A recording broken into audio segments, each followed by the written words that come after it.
Bienvenue à ce tutoriel sur la gestion de produits en lot, un outil qui vous permet de changer le coût, le prix de vente ou la formule sur plusieurs produits à la fois.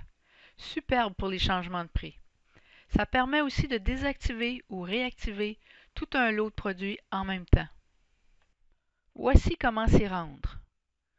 Vous allez retrouver cet outil dans le menu Administration, Produits, Gestion de produits en lot. Tout d'abord, on doit rechercher le lot de produits sur lequel vous voulez travailler. Vous reconnaîtrez les critères de recherche de produits que vous avez déjà l'habitude d'utiliser. Recherchons par exemple les lentilles ophtalmiques. Ici, je vais choisir la catégorie de Simple Vision et le fournisseur voulu. On peut aller jusqu'à préciser la marque. Ici, pour mon exemple, je vais le laisser vide. Par défaut, la recherche sera au niveau du produit et pour tout produit actif. Il y a d'autres critères de recherche ici plus bas, mais je vais y revenir. Maintenant, lancez la recherche de produits voulus. Le résultat de recherche présente les colonnes des valeurs non choisies, mais aussi toujours les 4 valeurs modifiables avec cet outil, c'est-à-dire l'indicateur de la valeur actif, le coût, la formule de marge de profit et le prix de vente. Vous pouvez fignoler votre recherche de produits avec d'autres critères additionnels. Soit rechercher tous les produits avec une valeur de formule précise, ou aucune formule, donc vide, ou vous voulez chercher tous les produits avec une valeur de coût d'un intervalle de votre choix, ou des produits sans valeur de coût, donc vide. Même chose pour la valeur de prix de vente. Ceci permet vraiment de bien cibler le lot de produits sur lequel vous voulez travailler. Une fois satisfait, vous êtes prêt à apporter les modifications voulues. Dans la section de droite, vous avez des outils qui permettent d'appliquer des changements sur l'ensemble de votre résultat de recherche. Si vous avez déjà le coût à vos produits, vous pouvez changer le coût en lot, soit par une valeur fixe ou une augmentation en dollars ou en pourcentage. Pour mon exemple, je vais augmenter mes coûts de 1,5 %.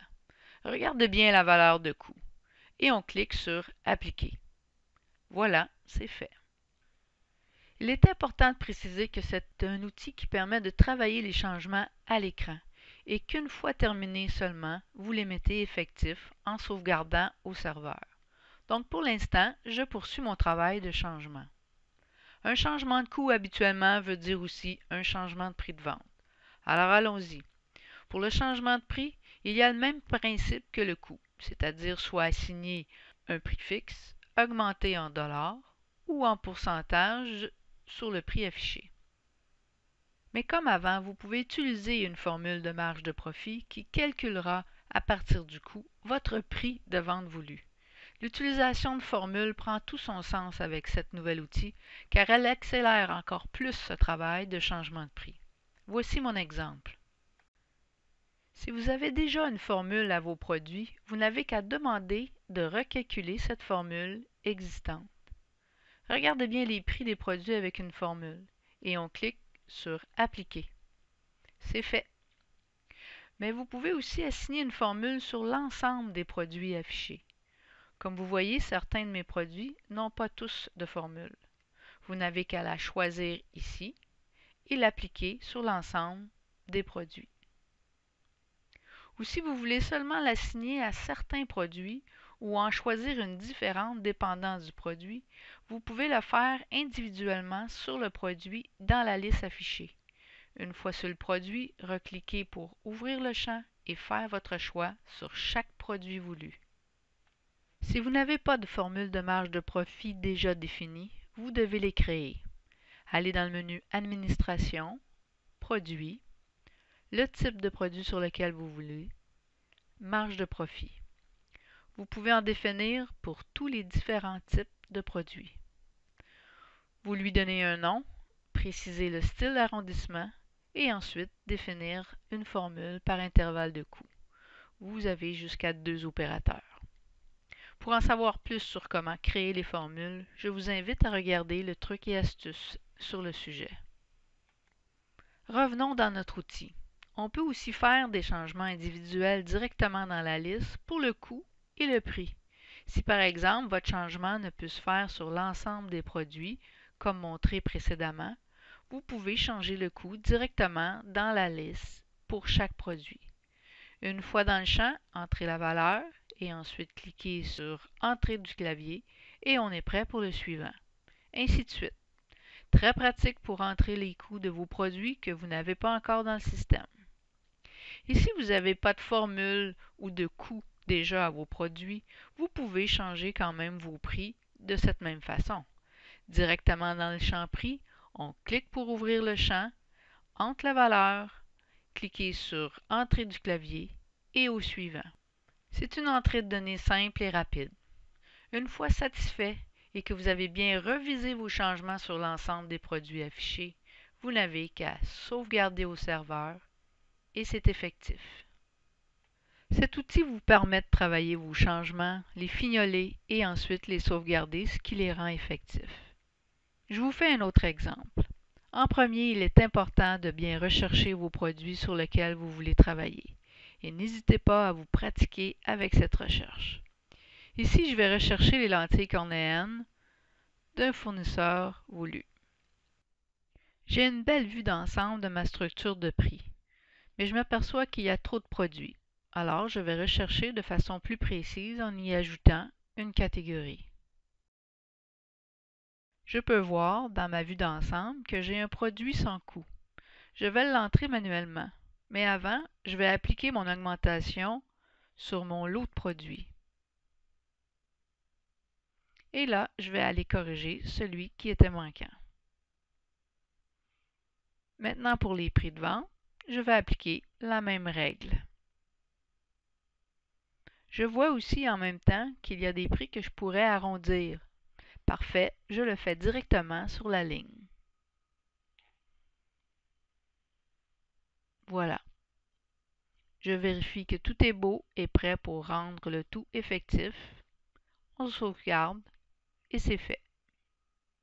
Mais pour modifier ou créer les prix de vente, l'application de formule de marge de profit est une excellente façon de procéder. On la choisit, on l'applique et nos prix sont faits.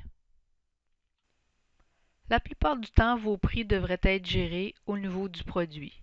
Mais quelquefois, pour les produits que vous gérez en inventaire, comme les montures ou les produits d'hiver, vous y mettez aussi des prix au niveau du détail, c'est-à-dire pour chaque numéro d'item. Allons voir un exemple.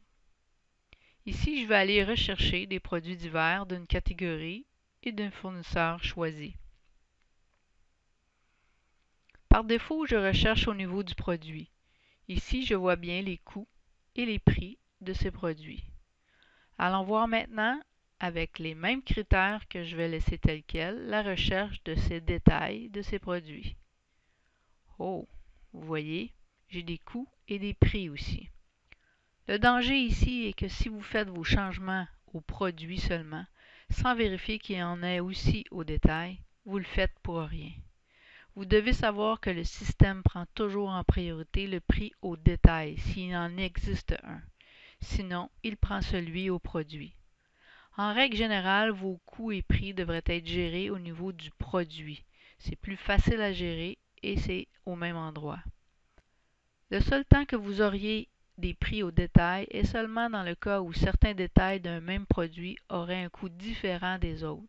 Exemple, une couleur spéciale d'un modèle de monture ou un intervalle d'addition de lentilles valant plus cher.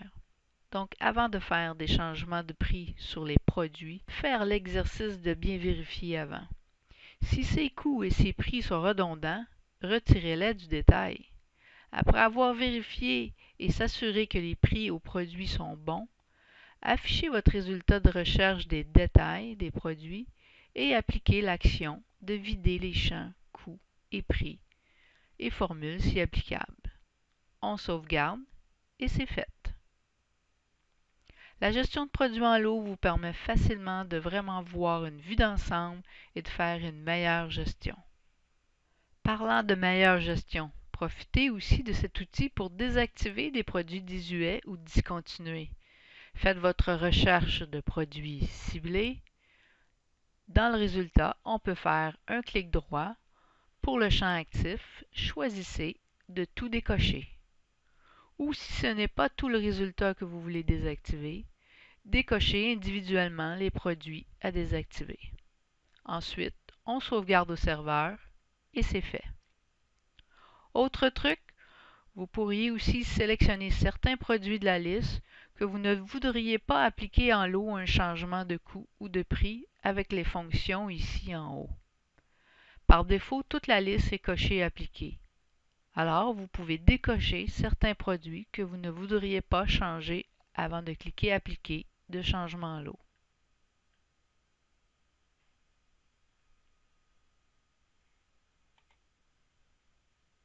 Ah oui, autre chose intéressant. Cet écran est un outil indépendant. Vous pouvez la réduire au cas où que vous voudriez faire deux choses à la fois. Et pour y revenir, descendez dans la barre de tâches et cliquez sur la fenêtre de gestion de produits en lot. Si vous avez besoin d'aide supplémentaire sur la gestion de produits en lot, n'hésitez pas à communiquer avec notre service support formation par téléphone ou par courriel. En espérant que ce tutoriel vous a été utile, merci.